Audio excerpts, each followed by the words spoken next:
बिस्मिल्लाहिर्रहमानिर्रहीम। अस्सलाम वालेकुम। आज बाबा बुल्ले शाह का 264वां उर्स है और बाबा बुल्ले शाह का जब भी नाम लेते हैं तो हमारे दिल में, दिमाग में, रूह में एक रोशनी, एक नूर, बल्कि चाँद चमकने लगता है, सूरज दमकने लगता है।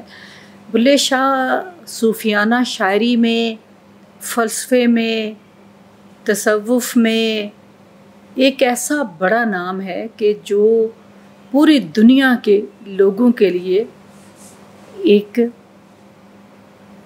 तहरीक, एक मकसद की तरह है। बाबा बुल्ले शाह एक मोजज़ा है, उनकी ज़ात एक ऐसी ज़ात कि जिसको अभी तक खोजा नहीं जा सका। उनके पैगाम की, उनके कलाम की तशरीह मुमकिन नहीं हो सकी, इसलिए कि जब आप किसी शायर के, ख़ुसूसन सूफ़ी शायर के कलाम की तशरीह करते हैं तो फिर आपको उस सतह के पास जाकर या आस पास जाकर बात करनी होती है। तो बाबा बुल्ले शाह का जो कलाम है वो फ़िक्र की उस बुलंदी पर है कि जहाँ आज के इंसान को पहुँचने में काफ़ी वक्त लगेगा। बहुत कम लोग हैं जो तफ़हीम और इबलाग के उस दर्जे पर हैं कि जो बाबा बुल्ले शाह के कलाम की रूह तक पहुँच सकें। इसीलिए जब तक फ़िक्र इंसानी बुल्ले शाह की शायरी की वुसअत और उसकी असलियत को नहीं समझ सकेगी, बुल्ले शाह पर फतवे लगते रहेंगे। हम देखते हैं कि मुआशरे में जब भी कोई फ़र्द बड़ा काम करता है, अपने जो लगे बंधे रास्ते से हट कर चलता है, कोई नया तसव्वुर देता है, कोई नई ईजाद करता है, तो मीडियोकर ज़हन के लोग उसे अपनी रिवायतों के ख़िलाफ़ समझते हैं, उसे अकायद के ख़िलाफ़ समझते हैं। दरअसल अपनी जहालत का इजहार करने की बजाय, अपनी जहालत को तस्लीम करने की बजाय दानिश्वर को झुठलाने का रवाज है। और ये रवाज सिर्फ़ हमारी धरती पर मौजूद लोगों में नहीं पाया जाता, बल्कि पूरी दुनिया में देखें कि जब बड़ी बड़ी इजादात हुई, सूरज के हवाले से, ज़मीन के हवाले से, चाँद के हवाले से साइंसदानों ने तो जिहाद, अपने तजर्बात पेश किए, तो उस वक्त लोगों ने उन पर फतवे लगाए और उन्हें मजबूर होना पड़ा, कैद होना पड़ा और एक तरह से अपने उस जो साइंसी नज़रिए से तौबा करनी पड़ी। लेकिन फिर वक्त ने साबित किया कि वो सच्चे थे, वो ठीक थे, लेकिन जो ज़माना था उसकी सोच बहुत नीचे थी, उसकी सोच बहुत पस्त थी, बहुत पीछे थी। तो बाबा बुल्ले शाह के हवाले से भी वो एक ऐसे दौर में पैदा हुए और खुदा ने उन्हें जिन सलाहियतों से नवाजा था, उन्हें जो कुछ नज़र आता था वो आम लोगों को नज़र नहीं आता था। आप खुद देखें कि अगर आप 10वीं मंजिल पर खड़े हों या आप जहाज़ में, जो लोग सफ़र करते हैं उन्हें पता है कि जब जहाज़ एक मखसूस अपनी रफ्तार पे, ऊंचाई पे चला जाता है तो ज़मीन पर सब लोग एक जैसे दिखाई देते हैं। वहाँ पे चलने वाली गाड़ियाँ, वहाँ पे इंसान, वहाँ आप किसी में कोई फ़र्क नहीं समझ सकते कि जो नीचे इंसान चल रहा है वो उसका रंग काला है, सफ़ेद है, अमीर है, गरीब है, किस मज़हब से ताल्लुक़ रखता है, वो आपको सिर्फ़ इंसान दिखाई देंगे, ज़मीन दिखाई देगी, पहाड़ दिखाई देंगे, आप उसमें फ़र्क नहीं समझ सकेंगे। और ये पूरी दुनिया जो है जिसमें ज़मीन, आसमान और पहाड़, दरिया, वो एक खुदा के वाक़अतन एक कुंबे की तरह दिखाई देगी।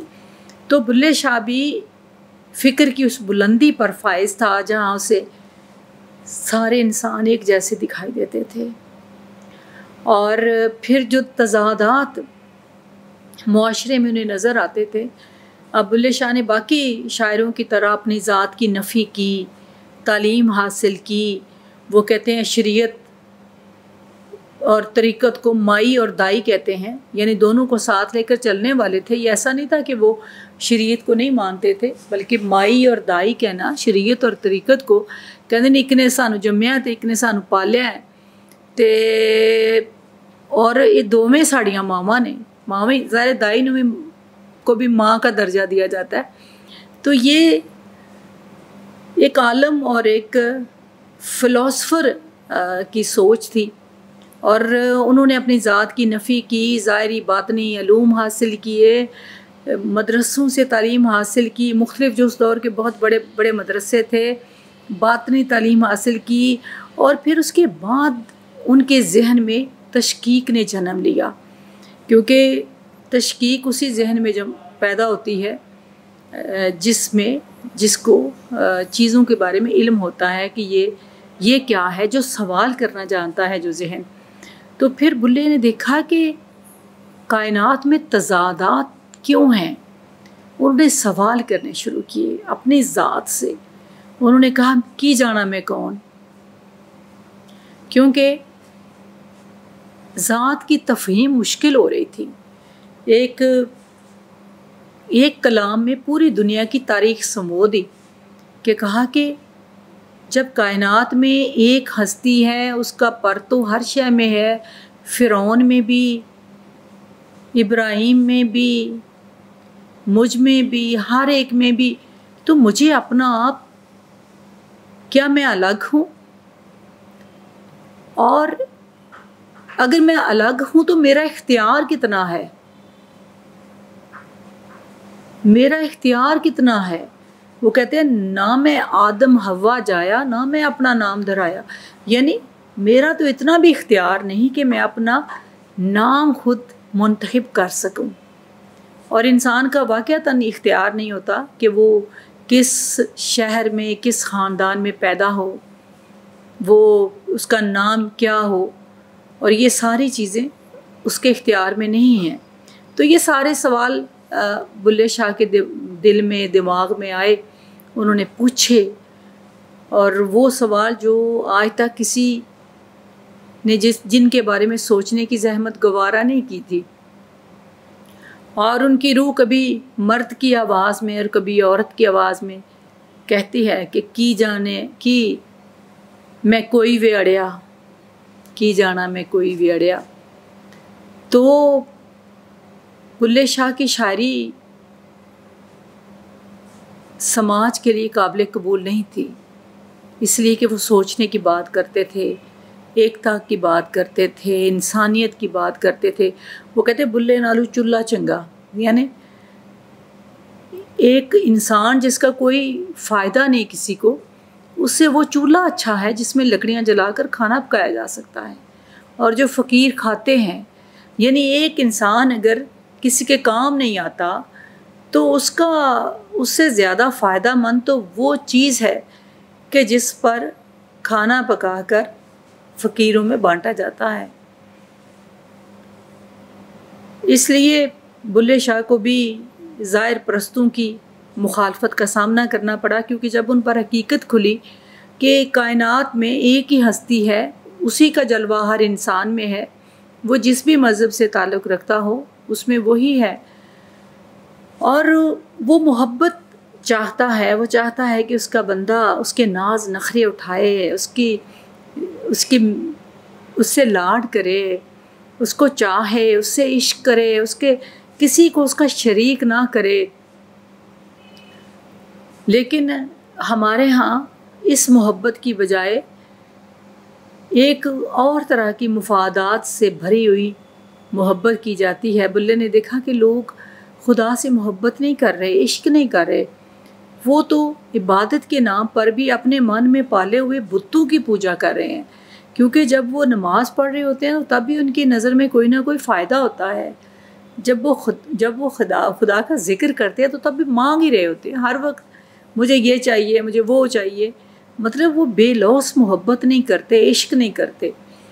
और फिर वो उन मासूम लोगों को वर्गलाते हैं कि जो खुदा से मोहब्बत करते हैं, लेकिन वो उनको ज़ाहिर परस्ती में उलझा देते हैं और खुदा और बंदे के दरमियान हाइल हो जाते हैं, उन्हें सीधे रास्ते पे जाने नहीं देते।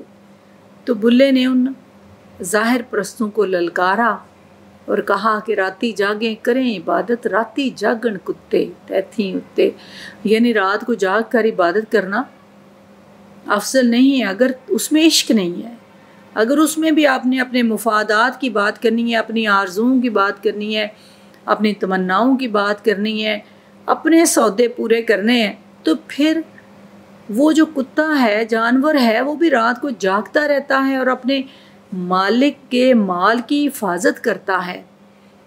تو انسان کا امتیاز، اس کا وقار تو یہ اس بات کا متحمل ہے کہ انسان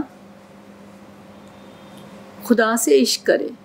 تو ایسی باتیں ظاہر ہے کہ ظاہر پرستوں کو کبھی بھی اچھی نہیں لگتی، اس لیے بلے شاہ پر فتوے لگائے گئے۔